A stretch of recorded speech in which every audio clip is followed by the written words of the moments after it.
I'm glad I looked at this because this lifter is not any good. What's up, YouTube? It's your boy D Brooks coming with another video. Today, we are getting into our mystery engine. I'm not quite sure if this is a 5.3 or a 4.8. I got this from the local junkyard. They had it sitting off to the side. They pulled it and kind of forgot why they pulled it for someone. They never showed up or something. And then they couldn't remember if it was a 4.8 or a 5.3. Once I went and got it, they said, hey, just, they gave me a price. I think it was less than 200 bucks. And it came with the harness, computer, and everything else. I picked it up. But anyways, I don't know if it's a 4.8 or a 5.3 as of yet.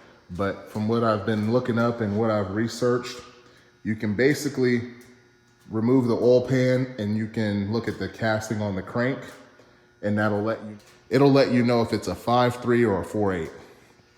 But first off, just looking at this engine, I checked the oil. There's no oil in the engine. So I'm guessing with it being at the yard, they drained all the fluids out of it. So what I'm gonna do is I'm gonna pull the oil filter, see if any more oil drains out. There's probably a little residual oil in there before I flip it over. And then I'm gonna go ahead and pull the oil pan. I did buy a new oil pan for it. There is some writing on here. I don't know what that's about. I tried to see if there was like any information, but I'm putting the oil pan on here anyways. So it appears to be Gen 3. The computer was Gen 3 looking, so black crank position sensor, cam position sensor behind the intake.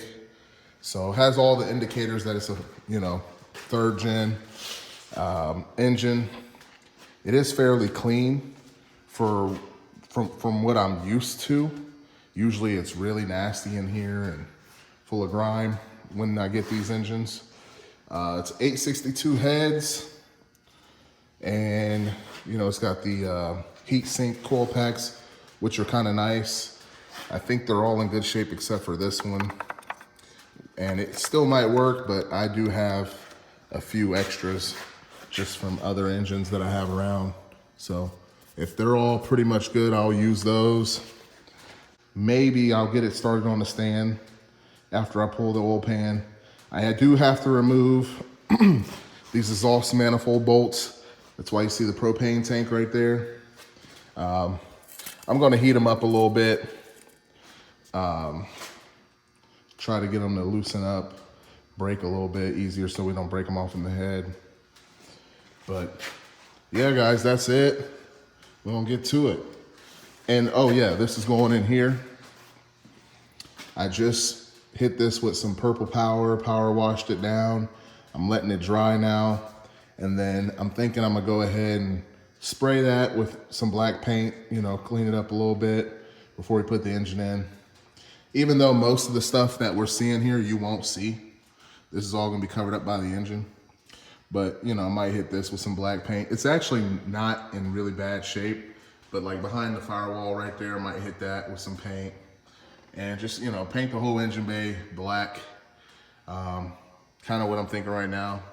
Or I might get some of the paint match for the car. I don't know. We'll see. All right, guys. I just pulled the oil pan off the engine here. We still don't know if it's a 4.8 or 5.3 yet. Getting ready to pull the valley cover off. Not the valley cover, but the splash guard, or I can't remember what it's called. But getting ready to pull this off. And we're going to take a peek at the crank. I think there's a little condensation in here. I think it's just from moisture and stuff like that. It's kind of gross, but a fresh oil change, and I plan on throwing this in. We'll see though. We will see. I mean, it's kind of gross. I don't know, man. We'll have to take a peek. It's pretty bad, but yeah. Have to take a look at it. Stay tuned.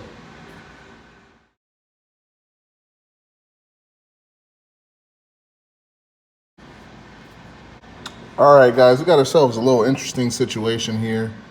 All kind of Milky Way up in here, but the cylinder walls seem to be fine. It's definitely a 4.8. You got the 4.82 casting stamp right there. Spins over well. I think it. I don't know, guys. I'm gonna pull the heads now. You know, initially I wasn't gonna pull the heads, but now I just want to see, because there's obviously some kind of condensation situation. I don't know exactly what's going on. Could just be moisture from, you know, getting warm, getting cold, you know, stuff like that, because it's really weird. But yeah, we got some in the oil pump and stuff. So yeah, it's interesting. It's interesting. Y'all stay tuned. I'm convinced this engine had to be underwater completely. There's literally like no oil, but mainly just water everywhere. So I'm gonna pull the heads and see what these cylinder walls look like, because I mean, it spins, but as you guys can see, there was a lot of water in here. I don't know exactly what the situation was, but we're gonna try to find out. Okay, look at these push rods. They're all white. And, you know, it's just water everywhere in here. So there's just water everywhere. Look at these push rods as I'm pulling them out. You know,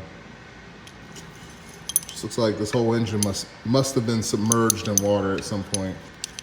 That's my thoughts. It's the weirdest thing, though. We'll see. All right, moment of truth, guys. Let's see what we got here.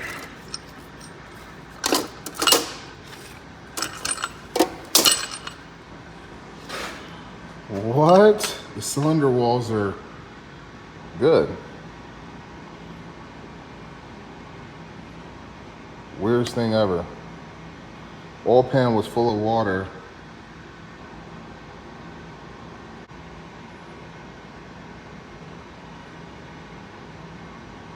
Cylinder walls are good, even though there's sitting water in there.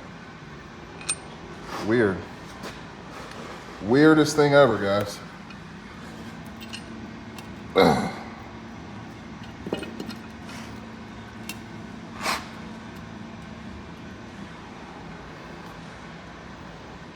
All right, guys, so it spins. Spins really good still. Well, the other side still has spark plugs in it, but I'm not even gonna hone this. I'm gonna put it back together, probably wipe this out, do a head gasket, put some copper seal on here, and send it. This will be my first time reusing head gaskets. This will be my first time reusing head gaskets. I'm gonna put some of that copper seal on there, and we're gonna reuse these bad boys. All right, pulling these lifters out, gonna get them in some oil. What I'm starting to think is maybe there was some water in that oil pan. Maybe that gasket wasn't that great, I don't know. But it didn't get in the cylinder walls, so cylinder walls look good. You know, so I'm gonna go ahead and run with it. Cam looks fine from what I can see right here. I already pulled the lifters out on the other side. Cam looks good. I'm trying to get some oil on all this stuff so we don't get no rust. But I'm guessing when I flipped it over, most of that water must have came up here in the top. So I'm trying to be proactive and attack it before it sets up and turns to rust or anything like that. All right, y'all stay tuned. All right, guys, so one of the problems with this engine, all right, so as I was pulling the lifters, I was like, let me check these lifters. I noticed this lifter was like ate up. I'm like, that ain't good, right? So you look down there, let me see if I can get this thing to focus in on that. All right, if you look at this one, it's wore that cam down. So at the very minimal, I have to replace the cam. At the very minimal, I have to do that. I don't know what else is going on, but that cam lobe looks to be worn out right there. I'm guessing it was a bad lifter, wiped that lobe. And all the other cam lobes look to be fine, but that means I'm gonna have to pull the cam. I'm glad I looked at this because this lifter is not any good